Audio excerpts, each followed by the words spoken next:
All right, have not fans. Shout out to India Palin on Facebook for sending me the links. Now, this and the next video will not have video clips in it due to the fact that I couldn't get the videos from YouTube because there were two clips released on the own YouTube channel's private listing or unlisted, meaning that with you could only see the video clip with the link, but they will put the video officially on the own YouTube channel sometime tomorrow night. So I'm going to avoid any kind of, hey, you posted this early when it's not supposed to be up, so we're going to take your video down.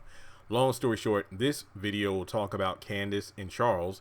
Charles pretty much kicking Candace to the curb. Then the next clip that the next video I will talk about RK calling Candace. So in this video, we're talking about Candace and Charles, and I think I should be able to use the link and put it in the top comment. That way you can see it. Yeah, that'll work. That way it's not, copyright or anything. So if you're watching this video, go down to the top comment where I pinned it, and you'll see the clip where Charles is talking with Candace. Long story short, the other shoe is dropped. Charles is pretty much getting rid of Candace. The media is having a field day with her, and pretty much it's really guilt by association. And the thing is, Candace wants to leave, but she's not going through the front door. And, you have to go through the back, and pretty much it's like the Mama Rose situation where she gave Candace the bus ticket, and it's like, no, I'm a first class bitch. That's a quote. And, Candace doesn't want to go through the back. But here's the one thing I will say. I think if there was any line of dialogue that Candace said that really resonated with me was when she said, "You're the one who brought me here." So pretty much, and then she says, I was doing fine by myself, and I'm like, nah, that's where you kind of lost me there, but you brought me here. And then Charles is like, well, your life was a mess, and and I'm trying to help you. F you, you're doing this to help yourself. And then once again, she tries to leave, but then they take her by force. Now, the question is, do I feel sorry for Candace?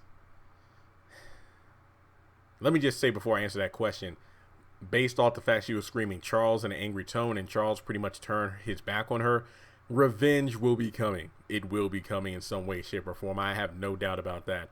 Because remember, if you hurt me, I'll hurt you back. That's what she said in the episode 15 minutes. So the revenge will be coming in some way, shape, or form. Hopefully talking with Hannah will kind of calm her down. But yeah, it's not going to end well. I did feel sad that, he pretty much switched up on her. And okay. Part of me wants to feel bad for Candace. But then another part of me is like, well, she did bring this all on herself. But at the same time, you could argue that, well, like she said, she was handling things herself not very well. I mean, if anything, she needed, it's kind of like, Derek and Hannah, Charles and Candace, Jeffrey and Madison, and in the list of these relationships go on. A lot of these people don't need love interest. They need friends, somebody to talk with, somebody to get this stuff off their, well, actually, they all need therapists, to be honest. But it's just sad because I want to feel bad for her, but then you got to think everything she's done is coming back to haunt her. And that's why she tells Hannah, you were right about what? About everything. So I feel like here's the one thing. At least we got confirmation that, Charles isn't an Oscar type character, someone who was intentionally planted into Candace's life to sabotage her. She sabotaged herself, but you could argue that, well, if she never went with Charles, then, none of this stuff would have made the news in the White House. So you could make that argument as well. I know I'm tripping over my words here, but I want to be completely honest with you. This is a genuine video where I honestly cannot tell you whose side of the fence I'm on. I know I said this in a couple of other videos, like, is Veronica dead? Because there's evidence on both sides. It's like a Venn diagram where, there are two opposing sides, but then there's the section in the middle where they overlap, where everything she's done to come back to haunt her. I mean, not only is she being kicked to the curb, but then you still have the likes of Scott and all these other people trying to get her on something. So she might possibly be on trial soon or get locked up. So, being kicked to the curb by Charles is like the least of her worries, to be completely honest here. And I'll talk about that more in my next video when RK gives her a phone call. But yeah, Charles pretty much takes her, sends her away, and that's sad. I mean, I will admit it is sad how fast things switched up. I mean, it all came down to Landon, and I'm not saying that it was right for him to get fired, but it really came down to Landon not being able to do his job as well as Charles said, thought he could. But here's the thing, though. I want to know who cleaned up Charles's act, because remember, he kept telling Candace, "Oh, the stuff I did is nothing. I mean, the stuff you did is nothing compared to what I did." Yet somebody cleaned him up so well he was able to run for the Senate and win, as what was it, senator of Michigan, and then of course running for the White House and then winning the election.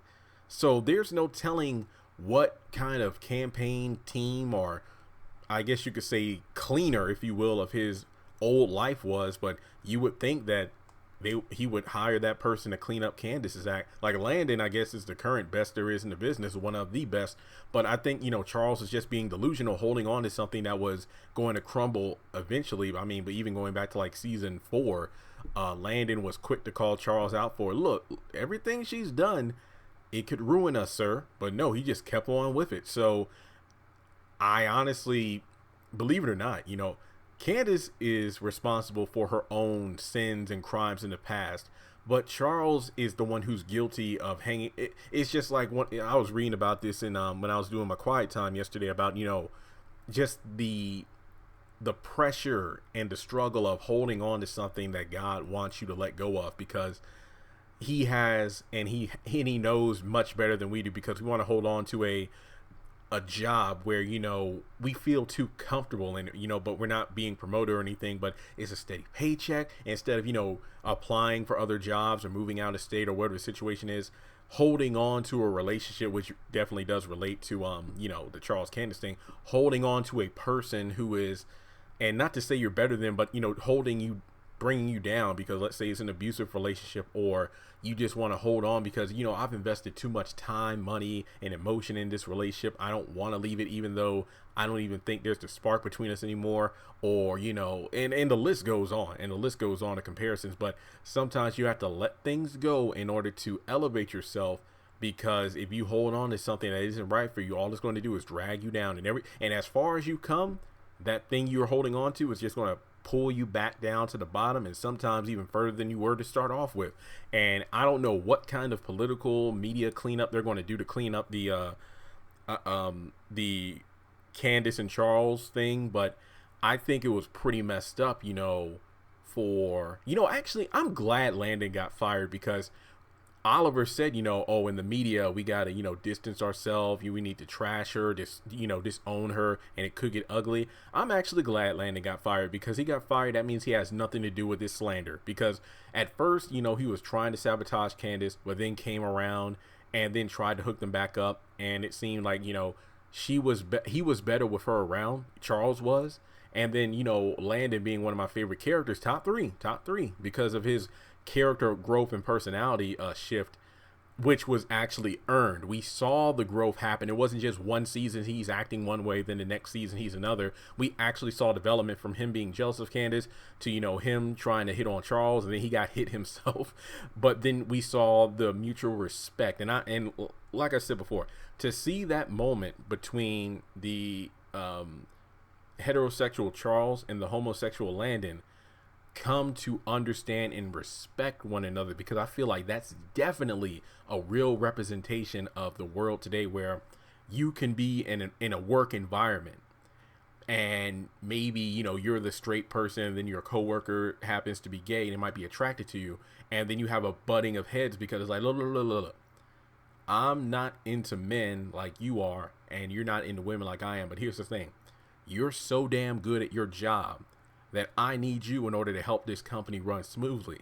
Now, even though we're from different worlds per se in terms of our sexual preferences, we're both men who are damn fine at our jobs. So if you can learn to understand my truth, that I don't like men, and hey, I understand and respect your choice and your lifestyle of loving men, if we can understand that and put that on the side and just look at each other as strong black men who are working in a field where not too many successful black men make it. And I'm really kind of comparing it to the fact that they're talking the White House here.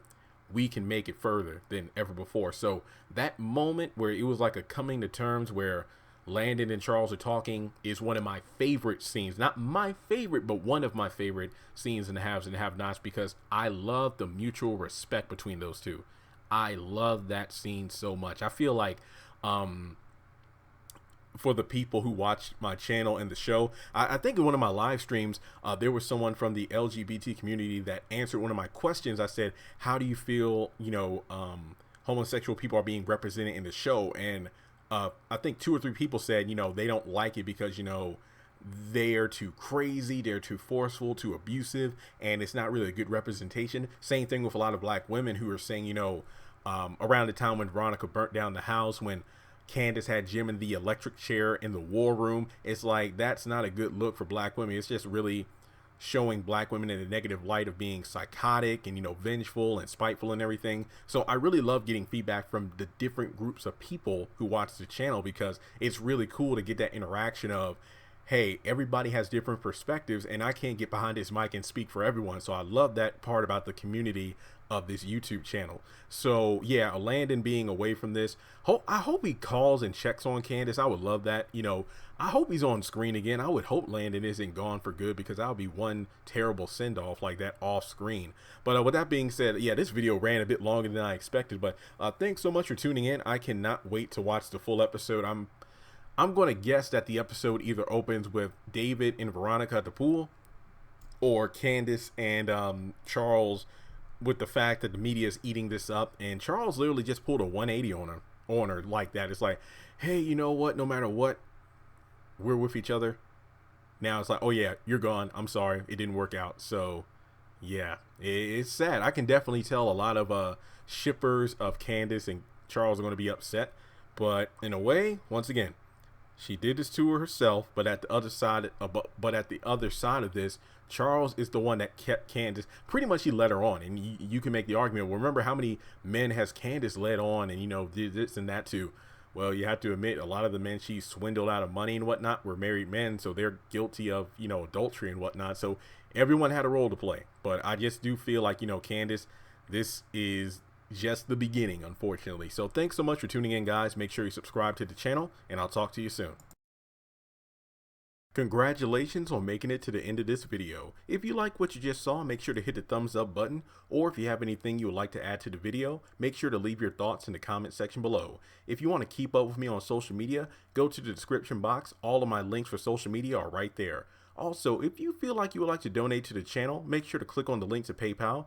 Any amount helps. $1, $5, $20. As a full-time YouTuber, any support from my fans really does mean a lot to me. Finally, make sure to hit the subscribe button as well as the bell notification icon. That way you're kept up to date on any new content I post to the channel. Once again, thank you so much for tuning in, and I'll talk to you in the next video.